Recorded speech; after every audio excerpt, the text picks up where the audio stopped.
Herkese sağlam. Bugün sizlerle birlikte saçımın başımın dağınık olmağına bakmayın. Çünkü anlık hangi kıvırım bilmirəm. Video paylaşacağım için bilmem hangi kıvırım anlık kıvırım.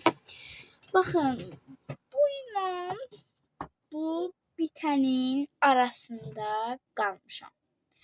Bu. Çok da göstermeyeyim marka olmasın. Bunu çok sevdiğim markadan. Ben de çok olur.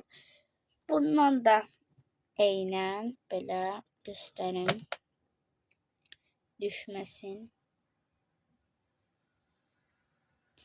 Belə bu işə bitib. Bunu işlətməyəcəm desəm. Çünki bu çox parlaqdır. Ona görə də bunu yalayarız. Bu arada təzə kutka almışam.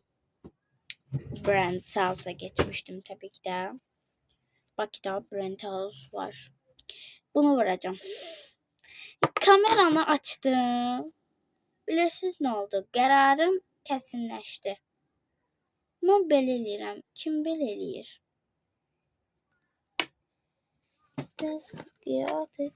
Ay.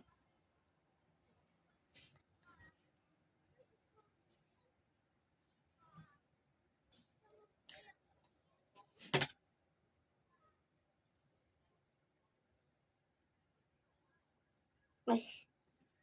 Ay Allah. Ay Allah.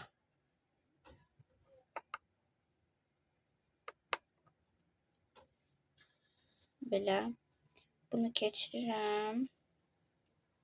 Və sürtürəm. Başlayıram üzümə. Bunu tabii ki də çıxarırıq. Əlimizin içinə birinci sürtürük ki yağları geçsin. Yağ geçsin. Ki çox olmasın. Yağımız kızardı. İndi deyirəm. Biraz da gözlərimiz şişsin. Kipriklərimiz.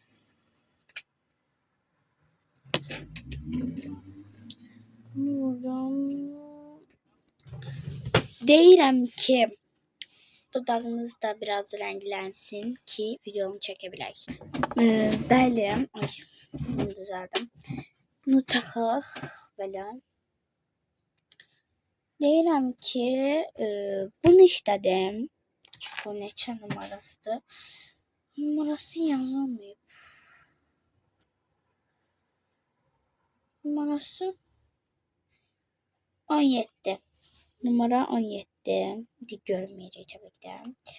Numara 17. Bunu çox sevirəm. Hatta kırıldı. Hatta bunu şokolatayı ver. Neçə gündə işlətmirəm. Baxın belə bitirmişəm.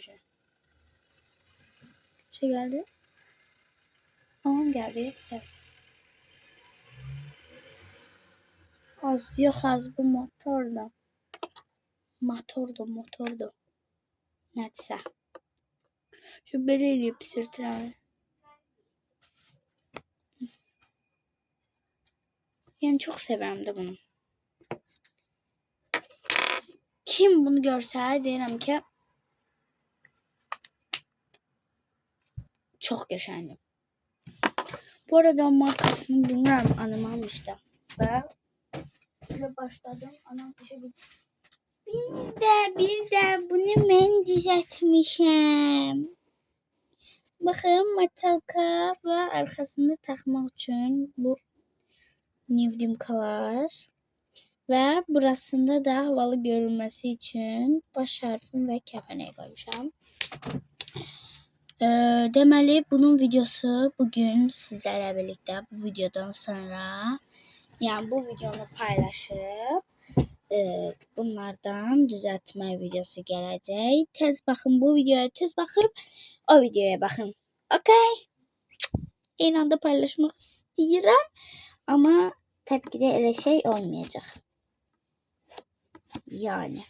Ama çok güzel. Bu şeyden elemeyeceğim.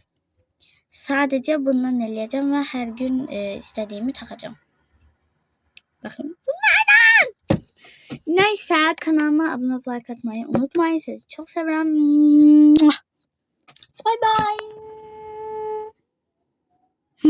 Olmadı.